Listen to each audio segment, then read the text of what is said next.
Itinapon niya ako sa malamig na kalsada ng Cordillera habang nagmamadaling sagipin ang kanyang kabit.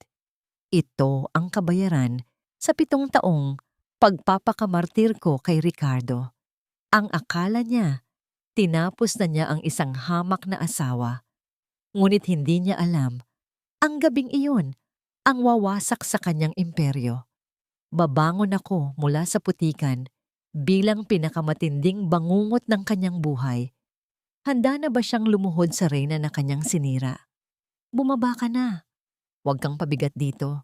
Kailangan ako ni Cassandra. Nag-aagaw buhay siya. Ang mga salitang ito ay tila yelong ibinuhos sa buong pagkatao ni Maribel.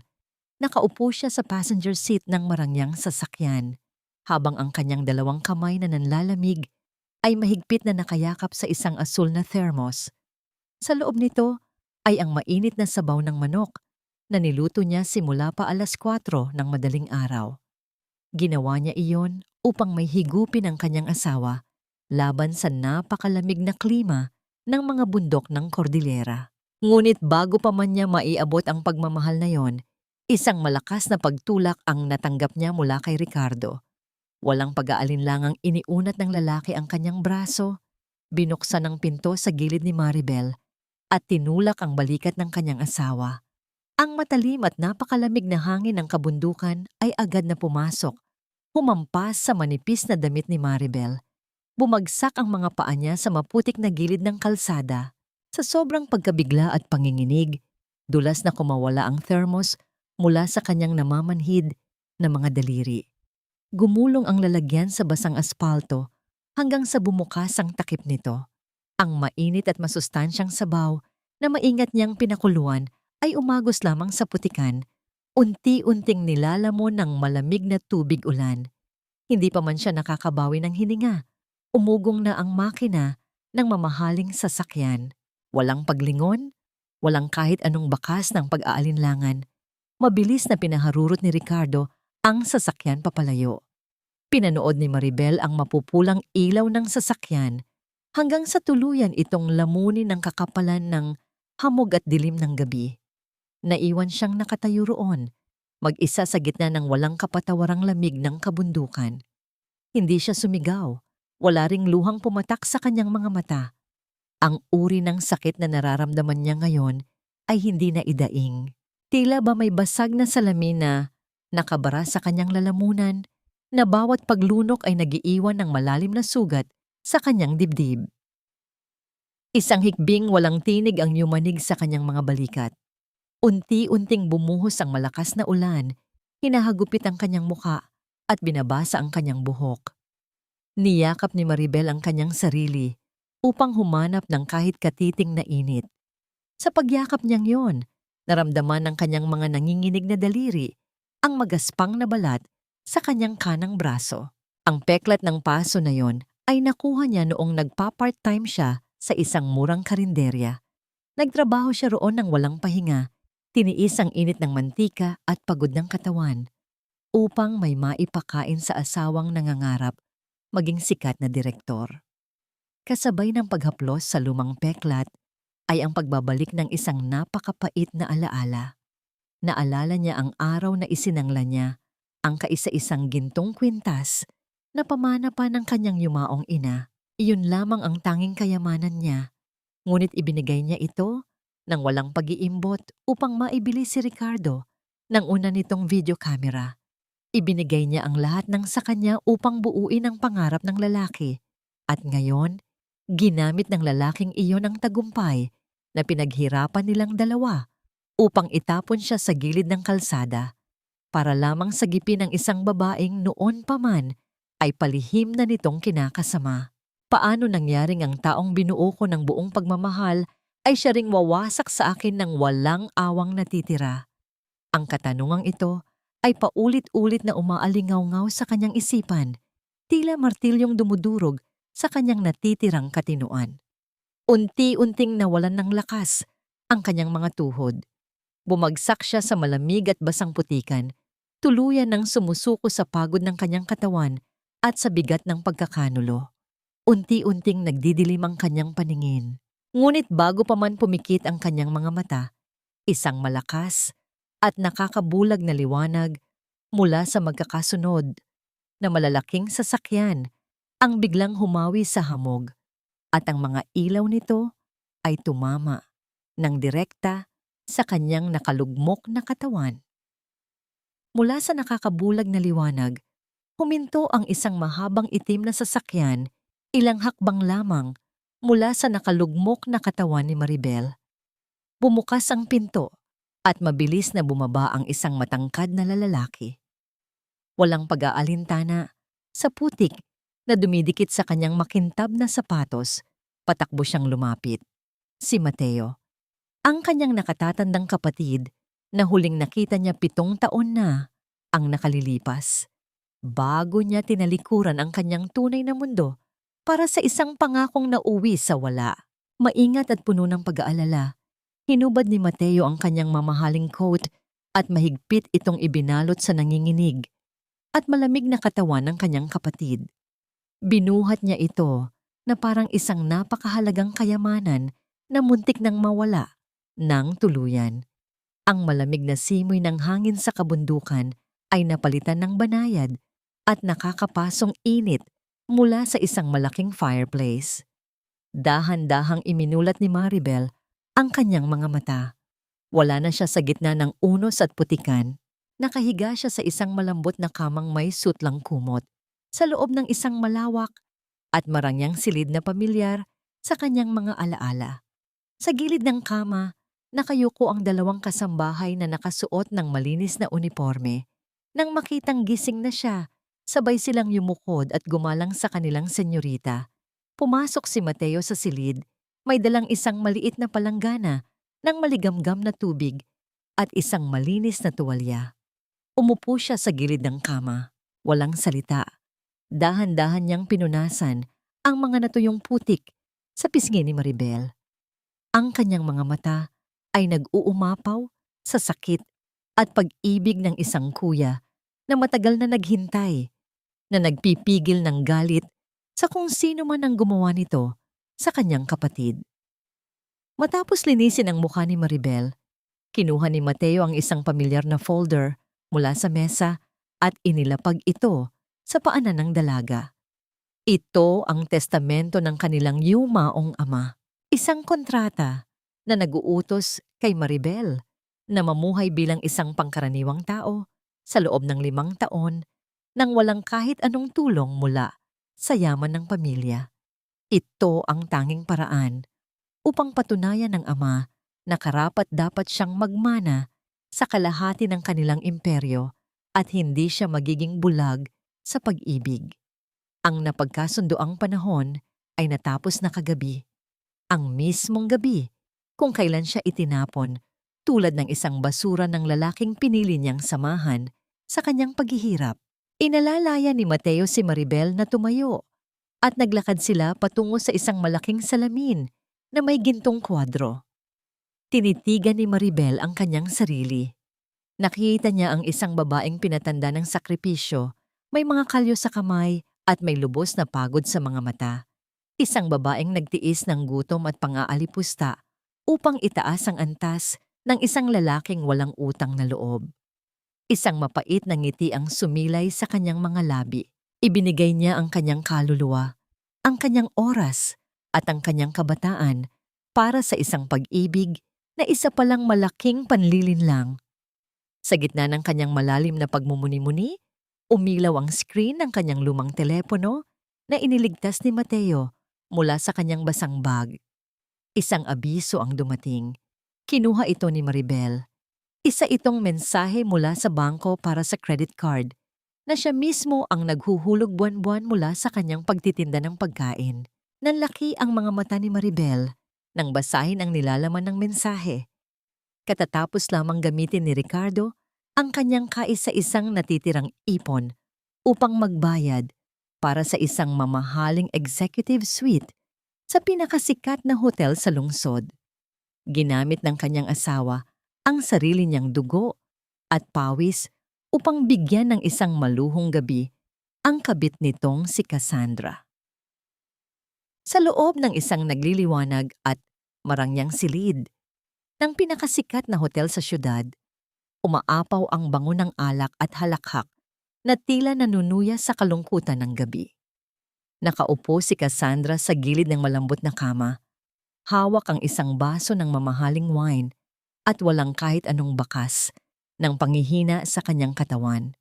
Walang nag-aagaw buhay, walang trahedya. Tanging isang napakagandang babae na tuwang-tuwa sa kanyang matagumpay na panlilinlang. Naniwala ka naman agad na iinumin ko talaga ang mga sleeping pills na yon. Gusto ko lang subukan kung kaya mo siyang iwan sa kalagitnaan ng kawalan para sa akin.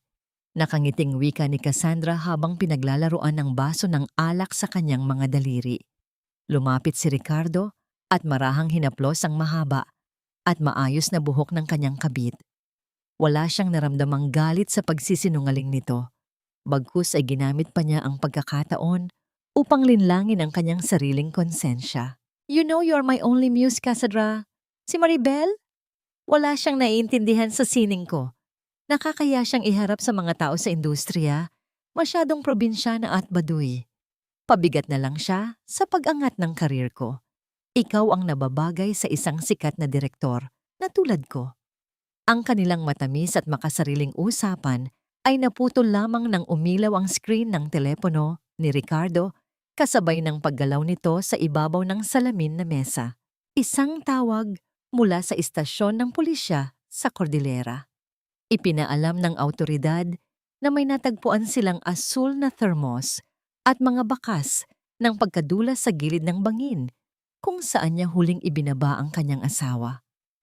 Pinaghihinalaan ng mga pulis na maaaring nahulog si Maribel at tuluyan ng nawawala. Nagkunwari si Ricardo na nabigla. Pilit niyang nanginginig ang kanyang boses habang nakikipag-usap sa awtoridad, humihingi ng tulong upang hanapin ang kanyang asawa. Ngunit sa sandaling maputol ang tawag, isang malalim na buntong hininga ng kaluwagan ang pinakawalan niya. Tila isang malaking tinik ang nabunot sa kanyang lalamunan. Lumingon siya kay Cassandra at ipinaalam ang ibinalita ng pulisya na may kasamang lihim ng ngiti ng tagumpay. Sa halip na makaramdam ng takot o awa, lalong kumislap ang mga mata ni Cassandra dahil sa labis na kasakiman. Kung ganon, wala na pala tayong problema. Bukas na bukas din. Asikasuhin mo na ang mga papeles ng maliit na bahay na nakakapangalan sa kanya. Kailangan nating maibenta yon bago pa may umangkin na ibang kamag-anak niya. Tumayo si Cassandra at naglakad patungo sa malaking salamin. Kinuha niya ang isang bote ng mamahaling pabango na kabibili lamang ni Ricardo gamit ang pera ng asawa nito. Pinindot niya ang nguso ng bote at isang pinong hamog ng halimuyak ang bumalot sa hangin. Ito ang mismong pabango na matagal nang pinapangarap ni Maribel na mabili. Ang pabangong palagi nitong tinititigan sa mga estante ng mall, ngunit hindi kailanman binili upang maitabi ang pera para sa mga pangangailangan ni Ricardo. Ngayon, ang halimuyak na yon ay sumasalamin sa lantarang pagnanakaw sa kanyang mga sakripisyo. Ngunit sa kalagitnaan ng kanilang pagdiriwang, hindi nila namalayan na sa kabilang dako ng siwang ng makapal na kurtina sa balkonahe, isang tahimik na lente ng kamera ang kumukuha ng bawat patunay ng kanilang kataksilan. Ang bawat pagyakap, pagngiti, at pag-indayog ng baso ng alak ay nai-record bilang isang matibay na ebidensya ng kanilang kawalang hiyaan. Kinaumagahan, sa loob ng tahimik na silid ng mga tagapagmana, bumukas ang pinto at pumasok si Mateo. Hawak niya ang isang makapal na brown envelope. Lumapit siya sa mesang pinag-uupuan ni Maribel at inilapag ang mga litratong nakuha ng kanyang mga pribadong investigador. Tinitigan ni Maribel ang mga larawan. Nakita niya ang malapad na ngiti ng asawang nangakong iibigin siya habang buhay, na ngayoy masayang nagdiriwang sa mismong gabi na inakala nitong namatay siya sa lamig. Dahan-dahang pinulot ni Maribel ang pinakamalinaw na litrato ng dalawa. Walang anumang luhang pumatak sa kanyang mga mata. Tanging isang nakakapasong galit ang nag-aalab sa kanyang dibdib. Unti-unting dumiin ang kanyang mga daliri Tiniklop at pinisil ang makapal na papel hanggang sa tuluyan itong masira sa loob ng kanyang palad. Sa gitna ng malawak at marangyang silid, inutusan ni Maribel ang isang kasambahay na maghanda ng isang tanso na lalagyan ng apoy. Tahimik siyang nakaupo sa sahig na nababalutan ng makapal na alpombra. Sa kanyang harapan ay isang bunton ng mga lumang litrato at mga liham na isinulat sa murang papel. Iniisa-isa niyang inihagis ang mga ito sa nagliliyab na apoy. Pinanood niya kung paano unti-unting lamunin ng init ang mga nakangiting mukha sa litrato nilang mag-asawa, kung paano maging maitim na abo ang mga matatamis na salitang dati ay nagbigay ng kulay sa kanyang madilim na mundo. Wala nang kahit isang luhang nagbabadyang tumulo mula sa kanyang mga mata. Ang dating pusong laging nagpapatawad ay tuluyan ng naging kasing lamig ng yelo. Itinaas niya ang kanyang kaliwang kamay. Tinitigan niya ang murang singsing na pilak na nakasuot sa kanyang palasingsingan. Sa loob ng 7 taon, hindi niya ito inalis. Tinuring niya itong isang banal na sumpa ng pag-ibig. Dahan-dahan, hinila niya ang singsing hanggang sa tuluyan itong makawala sa kanyang daliri. Sa ilalim nito ay naiwan ang isang namumuting marka na nakabaon sa kanyang balat. Isang tahimik na patunay ng matagal na pagkakagapos sa isang kasinungalingan. Walang anumang pag-aalinlangan, inihagis niya ang singsing sa gitna ng apoy. Pinanood niya ang unti-unting pangingitim ng pilak sa gitna ng baga. Bumukas ang pinto ng silid. Pumasok si Mateo, hawak ang isang makapal na folder na naglalaman ng mga kompidensyal na ulat pinansyal. Lumapit siya sa kanyang kapatid at inilapag ang mga papeles sa maliit na mesa. Ipinaliwanag niyang ito ang buong detalye ng pinakabagong pelikula na pinagbubuhusan ng lahat ng yaman at oras ni Ricardo. Isang sugal na inaasahan nitong magdadala sa kanya sa rurok ng tagumpay at kasikatan. Tiningnan ni Maribel ang mga numero na kumakatawan sa buong buhay ng lalaking nanakit sa kanya. Isang malamig at kalmadong nangiti ang sumilay sa kanyang mga labi. Tumingala siya kay Mateo at humiling na ihanda ang lahat ng legal na papeles para sa isang bagong pagkakakilanlan sa mundo ng negosyo. Mula sa araw na ito, ibabaonan niya sa limot ang mahinang si Maribel. Nais niyang makilala bilang Isabela, ang pinakamakapangyarihan at walang awang mamumuhunan na magiging tagapagdikta ng tadhana ni Ricardo. Bago pa man makasagot si Mateo upang kumpirmahin ang utos, umilaw ang screen ng lumang telepono ni Maribel na nakapatong sa gilid ng mesa kasabay ng panginginig nito. Kinuha ito ni Mateo at tiningnan ang pangalan na lumabas sa screen. Ang biyena ni Maribel. Pinindot ni Mateo ang pindutan upang sagutin ang tawag at inilagay ito sa loudspeaker upang marinig ng kanyang kapatid. Hindi pa man sila nakakapagsalita. Agad na umalingaw-ngaw ang matinis at nagagalit na boses ng matanda. Puno ng panunumbat at matatalim na salita. Ang paghahanap niya sa buwan ng allowance na padala ni Maribel, hindi alam na ang manugang na kanyang inaalipusta ay itinuring ng patay ng sarili nitong anak. Walang pag-aalinlangang ipinasok ni Ginang Clara ang nakatagong susi sa pintuan ng maliit na bahay ni Maribel. Pagkabukas ng pinto, sumalubong sa kanya ang malamig na hangin at manipis na alikabok sa mga kasangkapan. Patunay na ilang araw nang walang tao sa lugar. Imbes na makaramdam ng pag-aalala para sa kanyang nawawalang manugang, dumiretso ang matanda sa silid tulugan ng may makasariling layunin. Binuksan niya ang mga kabinet at walang habas na hinalungkat ang mga naiwang gamit. Walang pag-aatubili niyang inangkin ang ilang piraso ng maayos na damit at maliliit na alahas na pinag-ipunan ni Maribel. Sa kalagitnaan ng kanyang pagnanakaw, sa sariling pamamahay ng manugang, napansin niya ang isang kahon ng mamahaling sapatos na bagong padala lamang ni Cassandra para kay Ricardo. Agad itong kinuha ng matanda at isinuot. Sa kanyang paghakbang habang nakataas ang noo at tuwang-tuwa sa bagong sapatos. Walang awa niyang tinapakan at niyupi ang luma at nisnis na tsinelas ni Maribel na nakakalat sa sahig. Ang pagdurog sa lumang sapin sa paa ay tila mismong pagyapak nila sa buong pagkatao at sakripisyo ng kanyang manugang. Kinuha ng matanda ang kanyang telepono at tinawagan ang kanyang anak. Umalingaw-ngaw ang kanyang matinis at mapanumbat na boses na puno ng pag-iinarte.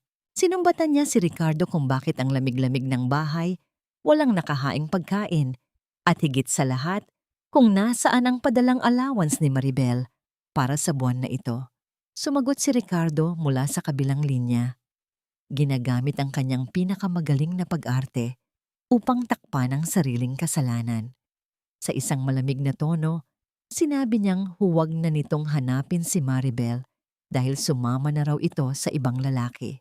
Nilayasan daw siya nito, dinala ang kanilang mga pera, at tuluyan na siyang iniwan para sa ibang buhay.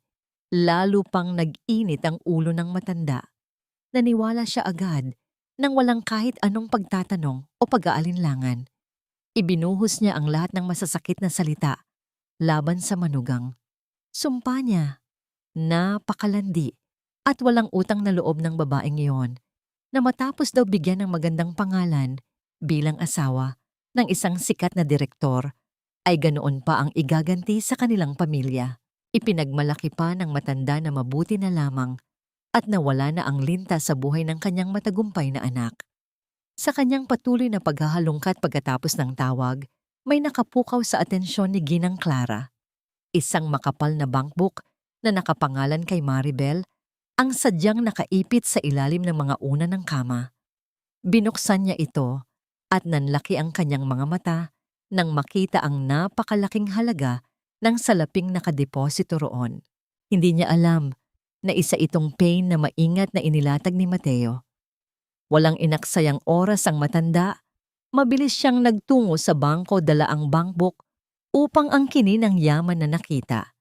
Sa harap ng counter, ipinagpilitan ng matanda sa teller na kunin ang pera. Idinahilan niyang pera iyon ng kanyang anak at karapatan niyang bawiin ito dahil lumayas na ang kanyang manugang. Ngunit ang empleyado ng bangko na lihim na nagtatrabaho at sumusunod sa utos ni Mateo ay nanatiling kalmado ngunit matigas ang paninindigan. Ipinaliwanag nitong labag sa batas ang pag-withdraw ng pera nang walang pahintulot ng may-ari at maaari siyang makasuhan ng pagnanakaw o pamimeke ng dokumento. Imbes na mahiya sa kanyang ginagawa, gumawa ng malaking eskandalo ang matanda sa loob ng bangko. Isinigaw niyang lahat ng yaman ni Maribel ay pag-aari ng kanilang pamilya habang pinagtitinginan siya ng mga naroroon na may halong pandidiri at panghuhusga sa kanyang walang hiyang pag-uugali. Samantala, sa isang mamahaling opisina sa syudad, nakatutok si Ricardo sa screen ng kanyang laptop. Isang mensahe ang dumating mula sa grupong Ginto, isang napakalaki at tanyag na kumpanya ng pamumuhunan. Nag-aalok sila ng higanting pondo upang buong-buong suportahan ang kanyang pelikula. Tila nakakita ng napakaraming ginto ang mga mata ni Ricardo. Sa sobrang tuwa, agad niyang tinawagan ng kanyang ina upang ibalita ang inaasahang tagumpay. Ipinagmamalaking magiging bilyonaryo na sila at makukuha na nila ang mundong matagal nilang pinapangarap. Ngunit dahil sa labis na kasakiman at pagmamadali, hindi na binasa ni Ricardo ang mga maliliit na letra sa ibaba ng elektronikong kontrata. Wala siyang kaalam-alam na ang nakatagong kondisyon ng napakalaking pondong iyon ay mangangailangan ng isang matibay na garantiya na maaaring bumawi sa lahat ng kanyang utang, ang mismong titulo ng malaking ancestral house kung saan komportableng naninirahan si Ginang Clara. Sa gitna ng nagtataas ang mga gusali sa sentro ng Makati, tumayo si Ricardo sa harap ng dambuhalang pintuan ng grupong Ginto. Inayos niya ang kanyang mamahaling kurbata at muling tiningnan ang kanyang refleksyon sa makintab na salamin. Isang mayabang na ngiti ang sumilay sa kanyang mga labi. Pakiramdam niya ay siya na ang pinakamatalinong tao sa mundo. Isang henyo na kinikilala na ng mga higante sa industriya. Sa bawat hakbang niya sa loob ng lobby, na nababalutan ng puting marmol, tila naririnig niya ang palakpakan ng libu-libong tao para sa kanyang susunod na obra maestra. Pagpasok niya sa silid-pulungan sa pinakataas na palapag, sumalubong sa kanya ang isang mahabang lamesang gawa sa madilim na kahoy at ang napakalamig na bugso ng aircon. Naghihintay doon ang isang lalaking nakasuot ng plansadong Amerikana, ang abogado ni Maribel, na nagpapakilala bilang kinatawan ng misteryosong mamumuhunan. Walang paligoy-ligoy na inilatag ng abogado ang isang makapal na dokumento. Ang halagang nakasulat sa unang pahina ay sapat na upang mapuno ang buong paningin ni Ricardo ng kislap ng kayamanan. Ngunit sa gitna ng bawat pahina, may mga nakatagong patibong. Nakasaad doon na ang lahat ng kanyang kasalukuyan at hinaharap na ari-arian, kasama na ang kanyang pangalan at dangal bilang direktor, ay magsisilbing garantiya kung sakaling hindi matapos ang pelikula sa itinakdang oras o kung magkaroon ng kahit anong bahid sa kanyang reputasyon. Dahil sa labis na pagnanasa sa kapangyarihan at sa patuloy na pagbulong ni Cassandra sa kanyang isipan tungkol sa marangyang buhay na naghihintay sa kanila, hindi na nag-abalang mag-isip ng malalim si Ricardo. Hindi na niya binasa ang mga talatang tila mga maliliit na langgam sa ilalim ng bawat pahina. Kinuha niya ang mamahaling panulat at mabilis na nilagdaan ang kanyang pangalan, na tila ba isinusulat na niya ang kanyang sariling tadhana patungo sa langit, nang hindi alam na papunta pala ito sa bangin.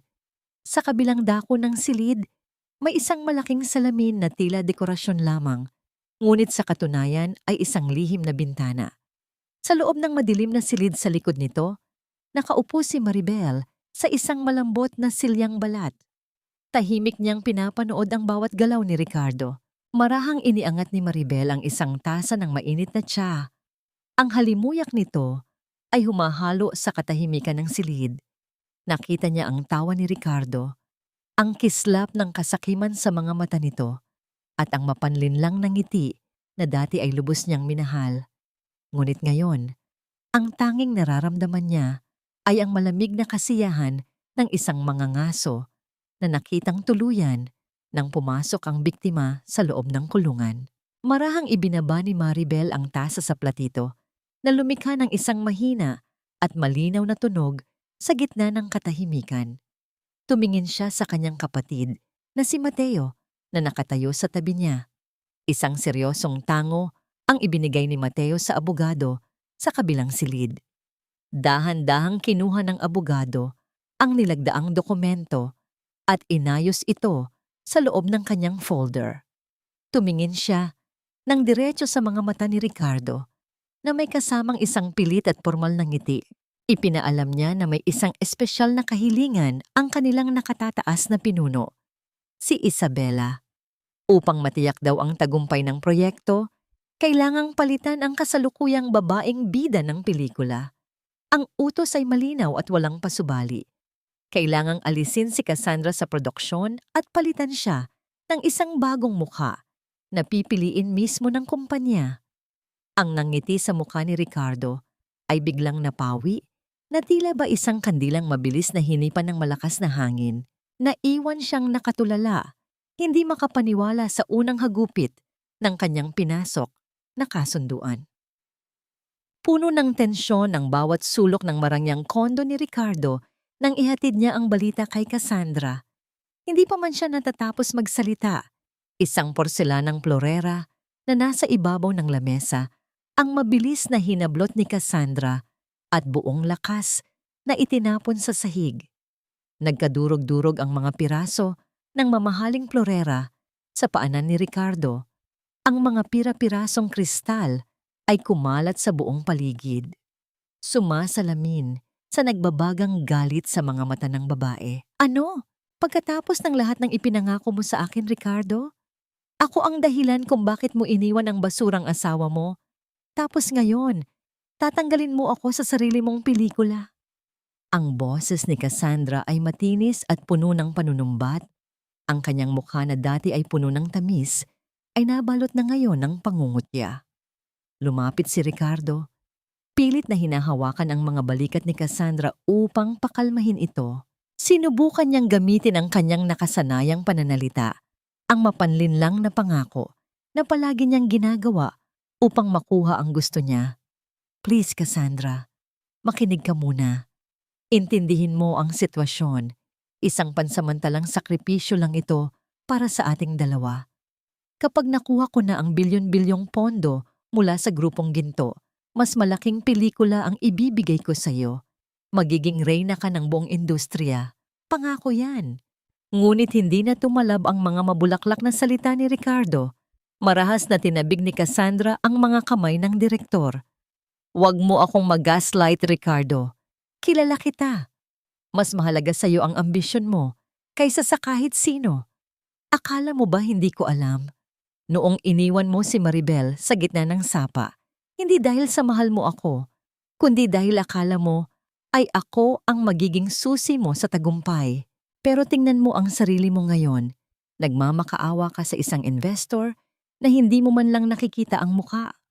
Lalong sumidhi ang galit ni Cassandra nang makitang hindi makasagot si Ricardo. Lumapit siya sa mukha ng lalaki. Ang kanyang boses ay naging isang malamig na bulong na punong-puno ng lason. Aminin mo na, Ricardo, kung wala ang swerteng dala ni Maribel noon, wala ka ring silbi. Isa ka lang hamak na direktor na may malaking ulo pero walang laman ng bulsa. Isang nobody. Dahil sa tindi ng insulto at sa bigat ng pressure na nararamdaman, nawalan ng kontrol si Ricardo sa kanyang sariling emosyon. Sa isang mabilis na pagkakataon, lumipad ang kanyang kanang kamay at tumama ng malakas sa pisngi ni Cassandra. Ang ingay ng sampal ay tila umalingaw-ngaw sa buong tahimik na silid. Natahimik ang lahat. Nanlaki ang mga mata ni Ricardo habang nakatitig sa kanyang sariling palad. Hindi siya makapaniwala na nagawa niyang saktan ang babaeng itinuturing niyang muse. Si Cassandra naman ay dahan-dahang humawak sa kanyang namumulang pisngi. Ang kanyang buhok ay nagulo at tumabing sa kanyang mukha. Sa halip na umiyak, isang nakakatakot na tawa ang kumawala sa kanyang mga labi.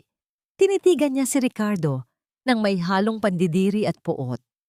Habang nagaganap ang kaguluhang ito, sa kabilang bahagi ng lungsod, tahimik na binabasa ni Maribel ang mensaheng ipinadala ni Mateo sa kanyang tablet. Isang detalyadong ulat tungkol sa naganap na pag-aaway sa kondo ni Ricardo. Isang manipis at malamig na ngiti ang sumilay sa mga labi ni Maribel. Hindi niya kailangang magmura o manakit. Sapat na ang panoorin kung paano kainin ng sariling kasakiman ang mga taong sumira sa kanya.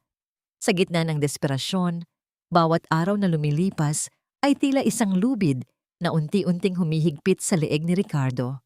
Ang inaasahang pondo mula sa grupong ginto ay nanatiling nakabinbin at ang mga taong dati ay nakikipag-unahan upang makipag-ugnayan sa kanya ay unti-unti nang umiiwas. Sa pagtatangkang iligtas ang kanyang karera, dinala siya ng kanyang mga hakbang sa isang napakaringal na gala night ng mga negosyante sa syudad.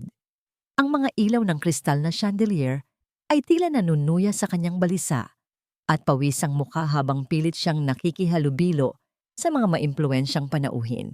Habang umiinom ng alak at pilit ng ngumingiti sa isang potensyal na investor, isang anino sa di kalayuan ang sumiklab sa kanyang mga mata.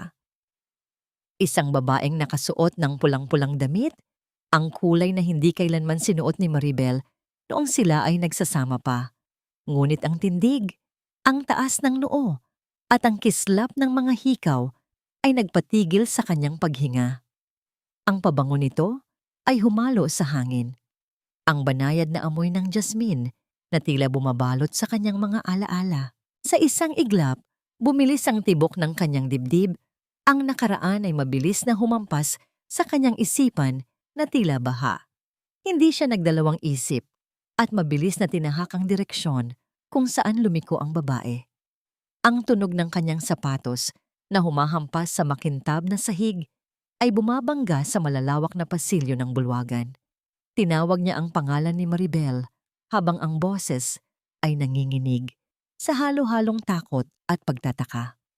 Bawat sulok na kanyang puntahan, tila may nagtatago. Ang kanyang hininga ay naging mabigat at mainit. Ang bawat hakbang ay nagiging mas mabilis hanggang sa marating niya ang isang tahimik na terrace na pinalilibutan ng mga nagtataasang halaman. Walang tao. Ngunit sa ibabaw ng isang telang pelos na lamesa sa gitna ng terrace, may isang bagay na nakapatong. Isang asul na thermos. Ang mismong thermos na binitiwan ni Maribel noong gabing iyon sa gitna ng madilim na bundok. Dahan-dahan, nilapitan ni Ricardo ang mesa. Ang kanyang mga kamay ay nanginginig habang inaabot ang bagay. Nang dumampi ang kanyang palad sa thermos, nanlaki ang kanyang mga mata sa gulat. May init itong nagmumula sa loob. Tila may mainit na laman ito na bagong salin lamang. Ang katahimikan ng gabi ay naging napakabigat. Ang kanyang buong katawan ay binalot ng matinding panlalamig na hindi kayang matanggal ng mainit na hangin. Isang bulong mula sa dilim ang tila yumakap sa kanyang tainga. Ngunit paglingon niya ay wala namang tao. Sa kanyang pagbalik sa lobby ng may panghihina, sinalubong siya ng mga bulong-bulungan at nagkukumpulan ng mga tao sa harap ng malaking screen ng bulwagan. Ang mga balita tungkol sa kanyang pag-uugali ay sumabog sa lahat ng pahayagan sa internet. Ang mga ebidensya ng kanyang maling paggamit sa pondo ng Donfim at ang pagpapakasasa sa karangyaan gamit ang perang hindi kanya ay nakalathala sa malalaking letra. Ang mga matang dati ay humahanga sa kanya, ngayon ay nakatutok sa kanya ng may pandidiri. Nang gabing iyon, sa kanyang madilim na silid, hindi siya dinalaw ng antok. Ang isipan niyang puno ng ambisyon ay napalitan ng isang napakalalim na pangamba. Paulit-ulit niyang binubuksan ang police report ng Cordillera, ang mga dokumento tungkol sa paghahanap sa kanyang asawa. Habang tinititigan ng mga salita, isang nakakatakot na tanong ang gumuhit sa kanyang isipan. Paano kung hindi pa tapos ang lahat? Paano kung ang bangungot ay nagsisimula pa lamang? Sa labas ng tarangkahan ng kanyang marangyang tinitirhan, nagkumpulan ang napakaraming mamamahayag na tila mga gutom na buwayang naghihintay ng biktima. Ang bawat kislap ng kamera ay tila mga kidlat na tumatama sa mukha ni Ricardo. Inilalantad ang kanyang hulas at namumutlang anyo sa buong mundo. Hindi na niya magawang itaas ang kanyang noo. Ang mga balita tungkol sa kanyang maling paggamit ng pondo, ng produksyon, at ang mga nakatagong utang ay naging mitya ng kanyang mabilis na pagbulusok. Isang pangkat ng mga lalaking nakasuot ng formal na uniforme mula sa bangko ang dumating. Bit-bit ang mga legal na dokumento ng pagbawi sa ari-arian. Walang pasubali nilang idinikit ang mga pulang selyo sa pintuan ng kanyang kondo at kinuha ang susi ng kanyang mamahaling sasakyan. Ang lahat ng karangyaan na ipinagmalaki niya sa loob ng ilang taon ay binalot ng mga plastik at inilabas sa kalsada. Sa gitna ng kaguluhan, umalingaw-ngaw ang matinis at nakakarinding iyak ni Ginang Clara. Nakaupo ang matanda sa ibabaw ng kanyang mga maleta sa gilid ng kalsada habang ang kanyang buhok ay gulo-gulo at ang kanyang mukha ay punong-puno ng galit. Ricardo, ano itong ginawa mo sa atin? Bakit tayo pinalaya sa sarili nating bahay? Isang malakas na panunumbat ang ibinato niya sa kanyang anak bago muling isama ang pangalan ni Maribel sa kanyang sumpa. Kung nandito lang ang walang kwentang si Maribel, hindi tayo magkakaganito. Kasalanan niya ito. Iniwan niya tayong naghihirap habang nagpapakasasa siya sa kung saan. Ang kabalintunaan ng kanyang mga salita ay tila isang malupit na biro. Hinahanap niya ang taong siya mismo ang nagtaboy upang muling gawing alipin ng kanilang mga pagkakamali. Sa loob ng kondo na halos wala ng laman, mabilis na nag-iimpake si Cassandra. Marahas niyang isinisilid ang kanyang mga mamahaling bag at sapatos sa malalaking maleta. Lumapit si Ricardo, ang kanyang mga mata ay nagmamakaawa at sinubukang hawakan ang kamay ng babae. Cassandra, please, huwag mo akong iwan sa ganitong kalagayan. Maayos din natin ito. May mga plano pa ako. Maniwala ka. Tumingin si Cassandra sa kanya ng may halong pandidiri. Marahas niyang tinabig ang kamay ng direktor. Plans? Look at you, Ricardo. You're a loser. Isang bagsak na direktor na wala ng pangalan at wala ng pera. I don't stay with people who have nothing to offer. Gamitin mo ang utak mo. Bakit ako mananatili sa isang lalaking kahit pambayad ng kuryente ay wala na? Isang itim na sports car ang huminto sa harap ng gusali. Isang matandang lalaki na may suot na gintong relo ang lumabas at kumaway kay Cassandra. Walang paglingon, hinila ni Cassandra ang kanyang mga maleta at sumakay sa sasakyan ng kanyang bagong sponsor. Iniwan si Ricardo na nakatayo sa gitna ng kanyang gumuhong pangarap. Bumuhos ang isang napakalakas na ulan, tila nakikiramay sa lamig ng kanyang paligid. Ang mga gamit ni Ricardo ay unti-unting nababasa sa gilid ng kalsada. Sa gitna ng putikan, nakita niya ang kanyang tropeo para sa pinakamahusay na direktor na nahulog mula sa isang kahon. Akmang kukunin niya ito, ngunit bago pa man dumapo ang kanyang kamay, isang malaking gulong ng truck na naglilipat ng gamit ang dumaan sa ibabaw nito. Ang tunog ng pagkadurog ng plastik at metal ay tila ang huling hininga ng kanyang dangal. Naiwang nakatayo si Ricardo sa ilalim ng ulan, basang-basa at nanginginig. Ang bawat patak ng tubig na dumadaloy sa kanyang mukha ay tila mga luhang hindi niya maibuhos. Sa gitna ng dilim at lamig, wala siyang ibang makita kundi ang kawalan. Ang saktong lugar kung saan niya iniwan si Maribel noong gabing iyon sa bundok. Ngayon, siya naman ang nakatikim ng lupit ng tadhana, walang tahanan, walang kaibigan, at walang kahit na anong pag-asa. Ang halimuyak ng mamahaling pabango at sariwang hangin ng Cordillera ay napalitan na ng masangsang na amoy ng estero at alingasaw ng basura.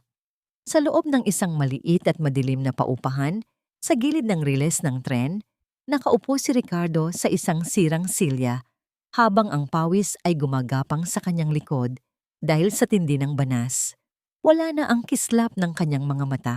Ang kanyang mga kamay, na dati ay humahawak lamang ng mamahaling kamera, ngayon ay puno na ng dumi at kalyo dahil sa pagbubuhat ng mga sako sa palengke para lamang may pambili ng kakarampot na pagkain.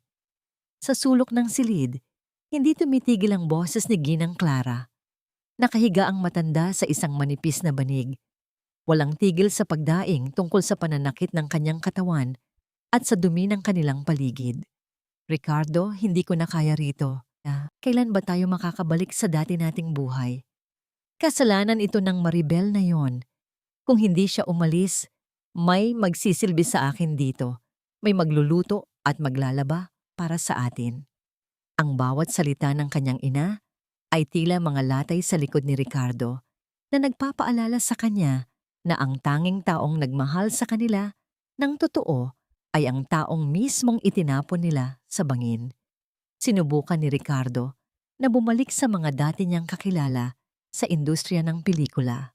Nagmakaawa siya sa mga producer na dati ay humahalik sa kanyang paanan, ngunit sa bawat pintong kanyang kumatok, tanging pangungutya at pagtalikod ang kanyang natanggap.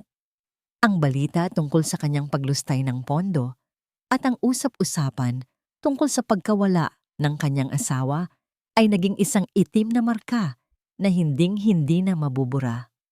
Siya ay naging isang pariya, isang taong kinasusuklaman ng lahat. Isang hapon, habang naglalakad si Ricardo pauwi bitbit ang isang supot ng murang tinapay, isang makintab at itim na sasakyan ang dahan-dahang huminto sa kanyang tapat. Ang pagkakaiba ng marangyang sasakyan sa maruming paligid ng slum area ay tila isang malupit na biro ng tadhana. Bumukas ang bintana at lumabas ang mukha ng abogado ng grupong ginto. Walang halong emosyon ang mukha nito habang tinititigan ang kaawa-awang kalagayan ng dating sikat na direktor. Inabot ng abogado ang isang puting sobre. Ipinaliwanag niyang ang Chayman Isabela ay handang bawiin ang lahat ng kaso laban sa kanya at bigyan siya ng pagkakataong makabangon muli. Ngunit may isang mabigat na kondisyon. Kailangang pumunta ni Ricardo sa opisina ng kumpanya at humingi ng tawad ng personal sa harap ng lahat ng mga board members para sa kanyang mga pagkakamali. Hindi lamang iyon, kailangan din niyang pirapirmahan ang isang kasunduan na nagsasabing habang buhay na siyang magtatrabaho sa ilalim ng kumpanya bilang isang hamak na assistant upang bayaran ang kanyang mga utang. Ang pride ni Ricardo ay tila isang tuyong dahon na pilit na kumakapit sa sanga, ngunit ang gutom at ang takot na mabulok sa bilangguan ay mas matimbang. Tiningnan niya ang sobre, pagkatapos ay tiningnan niya ang kanyang ina na naghihintay sa loob ng barong-barong. Sa kanyang isipan, ang pangalang Isabela ay naging tanging liwanag sa madilim na tunnel na kanyang tinatahak. Wala siyang kaalam-alam na ang liwanag na yon ay hindi para iligtas siya, kundi para mas lalong ilantad ang kanyang mga kasalanan sa harap ng mundong kanyang kinalimutan. Tinitigan ni Ricardo ang kanyang refleksyon sa isang basag na salamin sa loob ng kanilang madilim na banyo. Ang taong nakatingin sa kanya ay hindi na ang sikat at hinahanga ang direktor na dati ay laging maayos ang suot. Ang kanyang mga mata ay lubog, ang kanyang balat ay tuyo at maputla, at ang kanyang mga balikat ay tila pasan-pasan ang buong bigat ng langit. Ang hiya ay parang isang lason na unti-unting pumapatay sa kanyang natitirang dangal, ngunit ang kalam ng sikmura at ang boses ng kanyang ina ay mas malakas kaysa sa kanyang pride.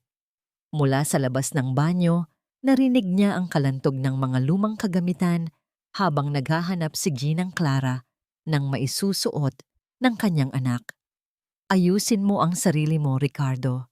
Kailangan mong magmukhang kagalang-galang sa harap ng chairman na iyon. Isipin mo, baka ito na ang pagkakataon nating bumalik sa ating marangyang buhay. Baka kapag nakita niya ang galing mo, ibalik niya sa iyo ang lahat. Wika ng matanda na tila nananaginip pa rin ng gising sa gitna ng kanilang kahirapan. Ang kawalan ng hiya ng kanyang ina ay isa ring parusa para kay Ricardo. Isang paalala na ang kanilang pamilya ay nabubuhay na lamang sa mga ilusyon ng nakaraan. Kinuha ni Ricardo ang kanyang kaisa-isang natitirang itim na Amerikana na itinago niya sa ilalim ng kanilang papag. Marumi na ang laylayan nito at may maliit na punit sa may kilikili. Sa kanyang pag-aayos, may isang maliit na bagay ang nalaglag mula sa bulsa, isang kupas na botones na gawa sa plastik. Biglang huminto ang mundo ni Ricardo. Naalala niya ang gabi bago siya umalis patungong Cordillera nang maingat na tinatahi ni Maribel ang botones na ito habang nakangiti sa kanya. Kahit na pagod ito mula sa pagtatrabaho. Ang alaala ng malambot na kamay ni Maribel at ang init ng pagmamahal nito ay tila isang matalim na karayom na tumusok sa kanyang puso. Ngunit mabilis niyang iwinaksi ang kaisipang iyon. Para sa kanya, ang pagsisisi ay isang karangyaan na hindi na niya kayang bayaran. Dahil wala na siyang pambayad sa taxi, pinili ni Ricardo na maglakad patungo sa malaking gusali ng grupong ginto. Ang bawat hakbang niya sa gitna ng mausok na kalsada ay tila isang paglalakbay patungo sa sarili niyang bitayan. Ang kanyang sapatos na butas na sa ilalim ay humahampas sa mainit na aspalto. Bawat tunog nito ay tila nagsasabing, talunan, talunan, talunan. Nang marating niya ang harap ng dambuhalang gusali, tumingala si Ricardo. Ang mga salamin ng gusali ay sumasalamin sa sikat ng araw, na tila ba nandidiri sa kanyang madungis na anyo. Ang mga security guard na dati ay yumuyukod sa kanya. Ngayon ay tinitigan siya ng may pagdududa at pag-iingat. Pumasok siya sa lobby, ang kanyang boses ay nanginginig. Nang sabihin niya ang kanyang pakay. Sumakay si Ricardo sa elevator. Sa loob ng maliit at napakatahimik na espasyong yon, tanging ang mabilis at malakas na tibok ng kanyang dibdib ang kanyang naririnig. Ang mga numero sa itaas ng pinto ay unti-unting nagbabago. Bawat pagtaas ng palapag ay tila isang hakbang papalapit sa kanyang huling hantungan. Hindi niya alam kung sino si Chairman Isabela. Ngunit sa bawat segundo na lumilipas, nararamdaman niya ang isang kakaibang pangamba, isang pakiramdam na ang nakaraan ay naghihintay sa kanya sa kabilang panig ng pintong iyon, handang maningil ng lahat ng kanyang mga utang. Umalingaw-ngaw ang tunog ng pagbukas ng pinto ng elevator nang marating nito ang pinakataas na palapag. Bumungad sa kanya ang isang malawak at napakatahimik na hallway na nababalutan ng makapal na pulang alpombra. Sa dulo nito ay ang pintong gawa sa madilim na kahoy, ang pintuan ng tanggapan ng chairman. Sa tapat ng pintuan, nakita ni Ricardo ang isang babaeng nakasuot ng pormal na uniforme na tila kanina pa siya hinihintay. Lumapit ang babae at binuksan ang pinto nang walang anumang salita na tila ba inaanyayahan siyang pumasok sa loob ng isang madilim na kuweba. Pumasok si Ricardo sa loob ng malawak at malamig na opisina. Ang una niyang napansin ay ang kawalan ng liwanag. Nakasara ang mga makakapal na kurtina sa malalaking bintana. Tanging isang maliit na lamp sa ibabaw ng mahabang mesa ang nagbibigay ng kakaunting sinag sa silid. Sa likod ng mesang yon, nakatalikod ang isang malaking upuan na gawa sa itim na balat, humaharap sa direksyon ng madilim na bintana. Walang anumang ingay na maririnig, kundi ang mahinang ugong ng aircon. Tumikhim si Ricardo. Ang kanyang boses, na dati ay puno ng pagmamalaki at utos sa loob ng set ng pelikula, ngayon ay nanginginig at mahina. Nagpakilala siya bilang ang taong ipinatawag para sa isang kasunduan, ngunit walang sagot mula sa taong nakaupo sa likod ng malaking silya. Sinubukan niyang magsalita ng mas malakas, inuulit ang mga inensayong salita ng paghingi ng tawad at pag-amin sa kanyang mga pagkakamali, na umaasa na sa pamamagitan nito ay makukuha niya ang awa ng misteryosong chairman. Chairman Isabela, alam ko po na nagkamali ako. Nabulag ako sa ambisyon. Tinanggap ko ang inyong alok na pondohan, ang aking pelikula, ngunit naging pabaya ako. Handa po akong magtrabaho kahit bilang assistant na lang, basta bigyan niyo lang po ako ng isa pang pagkakataon na maipakita ang galing ko. Ang kanyang mga salita ay puno ng desperasyon, ngunit sa bawat segundo ng katahimikan na sumunod, ang kanyang pag-asa ay unti-unting napapalitan ng takot. Sa kabila ng kanyang pamamakaawa, tanging isang matigas at malinaw na ingay lamang ang tumugon, ang paglalagay ng isang bagay na metal sa ibabaw ng basong mesa. Isang tunog na kakaibang pamilyar, tila isang echo mula sa kanyang pinakamadilim na alaala. Dahan-dahan, sa gitna ng kanyang labis na kaba, napansin ni Ricardo ang isang asul na bagay na inilapag sa ilalim ng ilaw ng niliit na lamp. Ang kanyang mga mata ay lumaki at ang kanyang buong katawan ay tila naging yelo. Iyon ay ang asul na thermos, ang mismong thermos na ibinato niya sa gilid ng kalsada sa gitna ng kordilera, ang huling bagay na hawak ng kanyang asawa bago niya ito iwanan upang mamatay sa lamig. Hindi nakapagsalita si Ricardo, tila may nakabara sa kanyang lalamunan. Ang kanyang isip ay nagsimulang mag-imbento ng mga nakakatakot na teorya. Bakit nasa kamay ng makapangyarihang chairman na ito ang kaisa-isang bagay na nagpapaalala sa kanyang pinakamalaking kasalanan? Sinasadya ba nitong takutin siya? Paano nito nalaman ang nangyari sa bundok? Ang kaba at gulat ay mabilis na humigop sa natitirang lakas sa kanyang mga binti, ngunit pilit siyang nanatiling nakatayo. Sa wakas, pagkatapos ng mahabang katahimikan, narinig niya ang boses mula sa likod ng silya. Isang kalmado, malamig, at napakalalim na boses ng babae.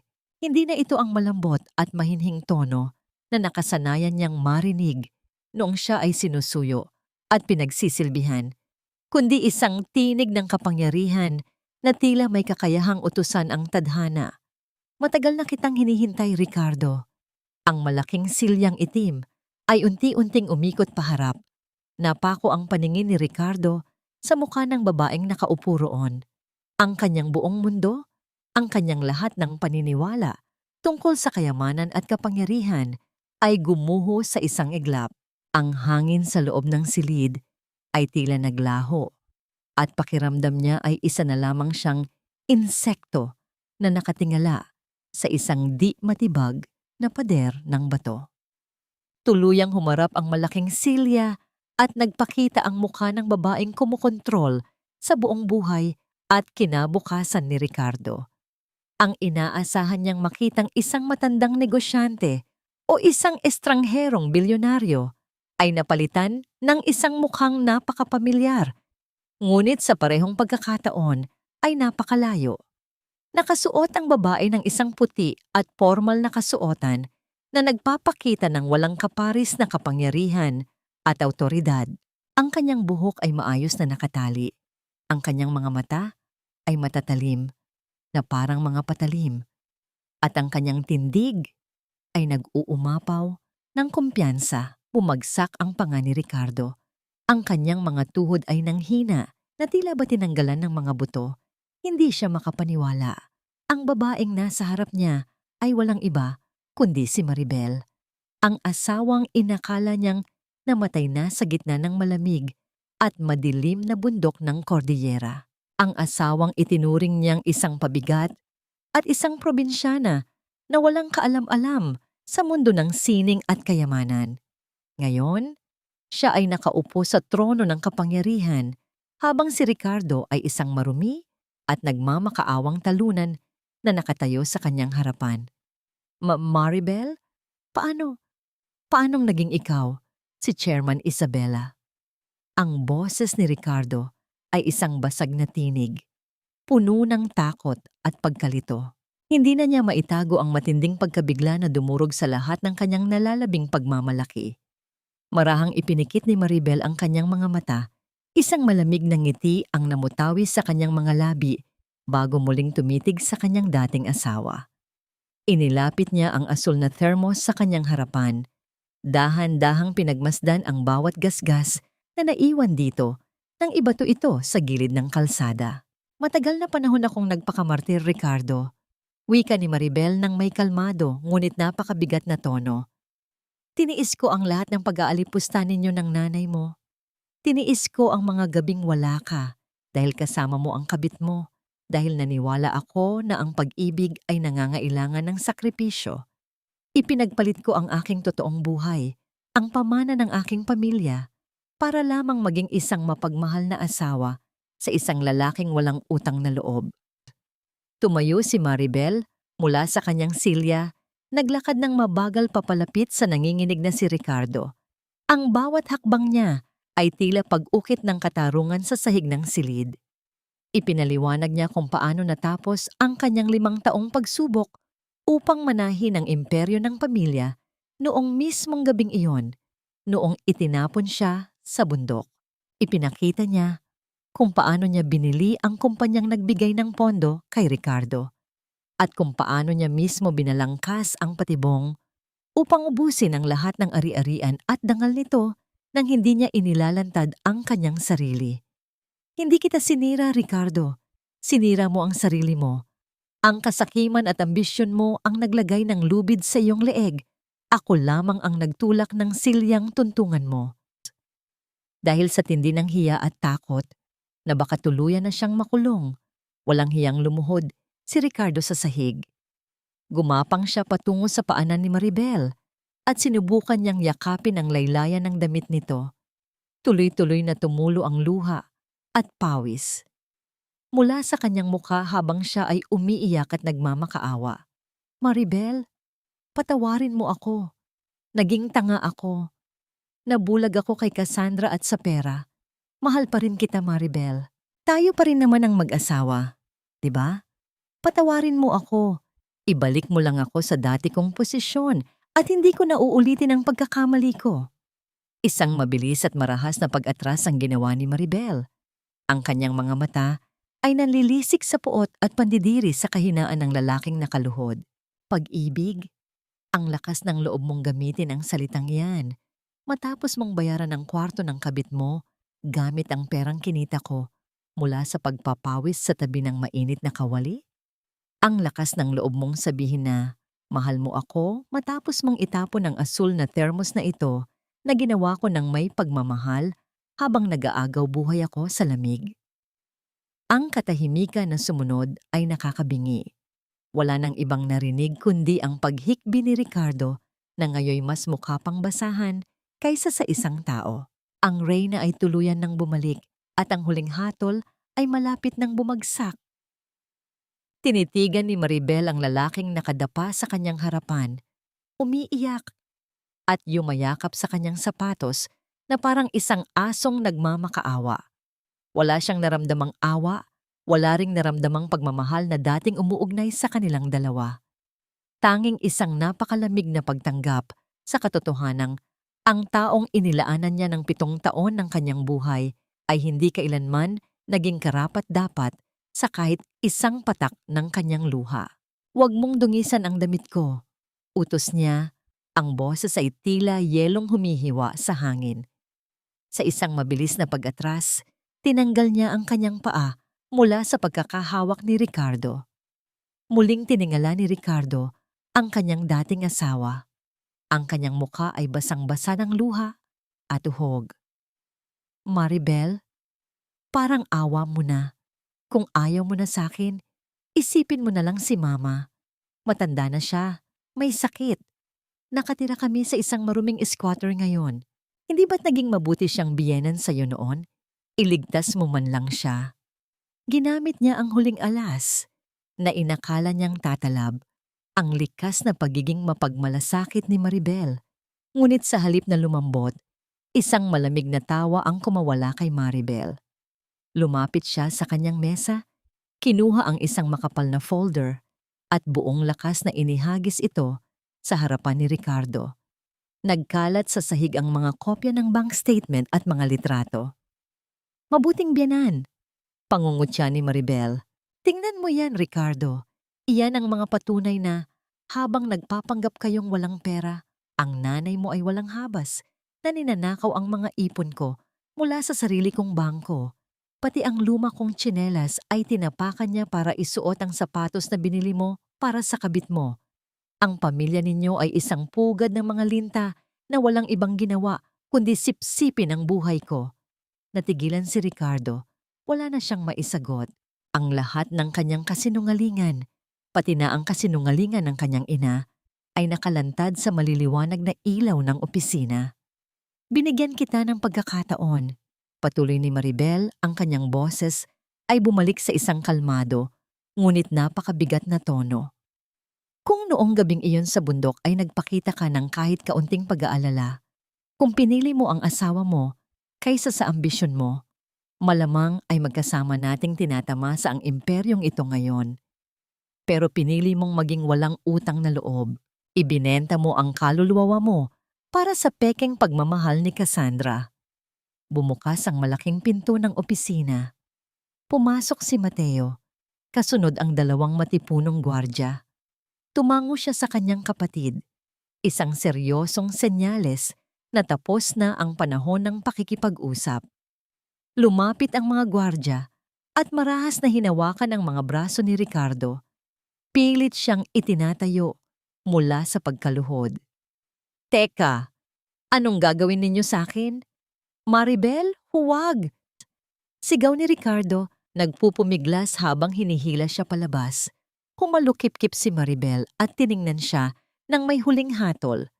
"Lalabas ka sa gusaling ito na walang dalang kahit na ano, kundi ang utang na hindi mo kayang bayaran sa buong buhay mo. Mula ngayon, ang buhay ninyong mag-ina ay hindi na sakop ng aking awa. Kalimutan mong nakilala mo ako. Dahil sa akin, patay na si Ricardo at mas lalong patay na ang Maribel na minsan mong inalipusta." Hinila ng mga gwardya ang sumisigaw na si Ricardo palabas ng silid. Ang kanyang mga pagmamakaawa ay umalingaw-ngaw sa kahabaan ng pasilyo hanggang sa tuluyan itong lunukin ng pagsara ng mga pinto ng elevator. Naiwan si Maribel na nakatayo sa gitna ng kanyang opisina. Humarap siya sa malaking salaming bintana. Tinitingnan ang buong syudad mula sa itaas. Isang mahaba at malalim na buntong hininga ang pinakawalan niya. Isang paghinga na malaya sa bigat, malaya sa sakit, at malaya sa nakaraan. Nato, lumipas ang ilang buwan na tila hangin lamang na dumaan at naglinis sa mga naiwang kalat ng nakaraan. Sa isang madilim at maingay na eskinita ng pinakamahirap na distrito sa Maynila, may isang lalaking nakayuko habang naghuhugas sa mga mantikaang plato sa likod ng isang maruming karinderya. Si Ricardo. Wala na ang mamahaling Amerikana, ang kurbata, at ang makintab na sapatos. Nakasuot lamang siya ng butas-butas na sando, ang kanyang buhok ay magulo, at amoy pawis. Bawat kuskos niya sa maruming plato ay sinasabayan ng matinding pananakit ng kanyang likod. Habang nagbubuhat ng isang malaking timba ng tirang pagkain palabas ng eskinita, napatigil si Ricardo. Sa hindi kalayuan, sa tapat ng isang madilim na bar, nakita niya si Cassandra.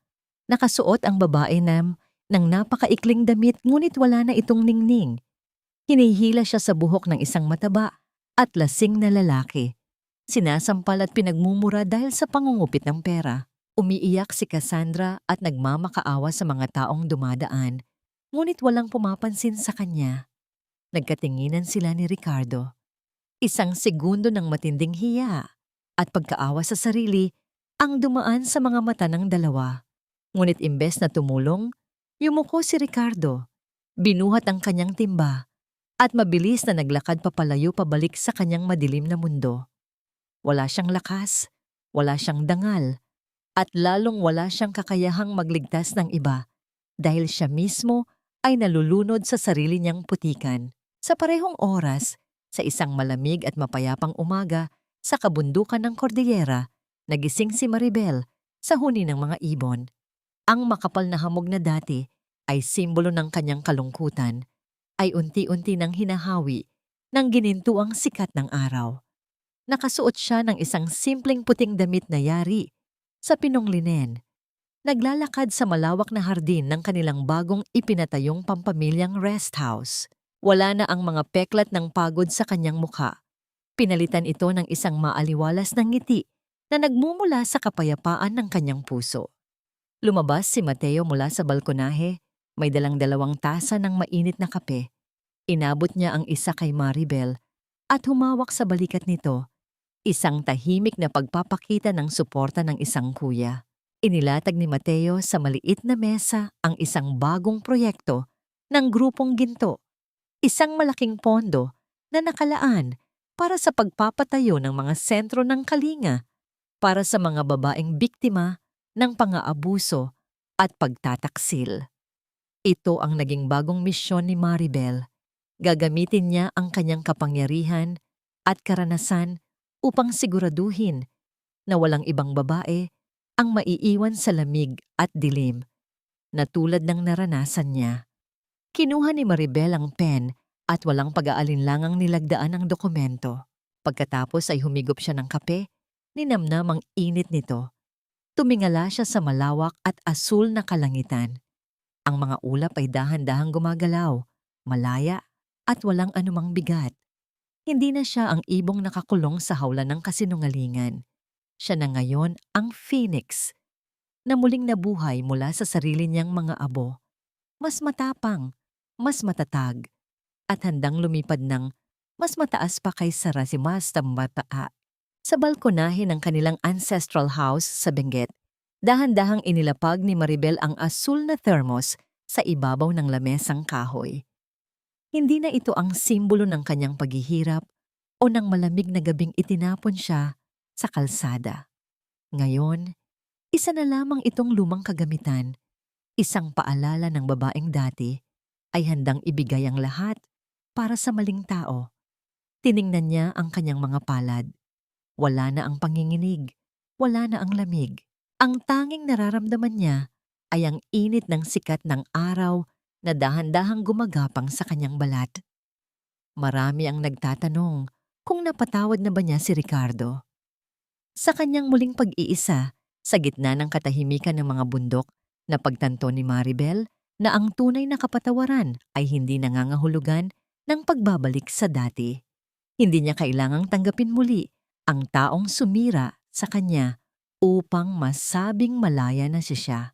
Ang tunay na kapatawaran ay ang pagbitaw sa kadena ng galit na nagbubuklod sa kanya sa nakaraan. Hinayaan na niyang lamunin ng limot ang pangalan ni Ricardo at Cassandra.